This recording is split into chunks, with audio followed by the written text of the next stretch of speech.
I don't think hell exists. I happen to believe in life after death, but I don't think it's got a thing to do with reward and punishment. Religion is always in the control business. And that's something people don't really understand. It's in the guilt-producing control business. And if you have heaven as a place where you're rewarded for your goodness and hell as a place where you're punished for your evil, then you sort of have control of the population.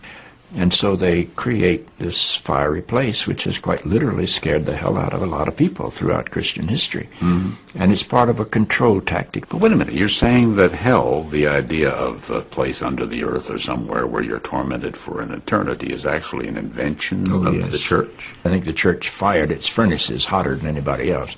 But I think there's a sense in most religious life of reward and punishment in some form. The church doesn't like for people to grow up, because you can't control grown-ups. That's why we talk about being born again. When you're born again, you're still a child. The people don't need to be born again. They need to grow up. They need to accept their responsibility for themselves and the world.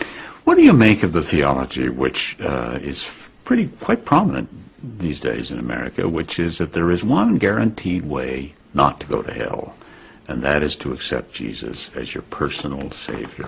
I grew up in that tradition.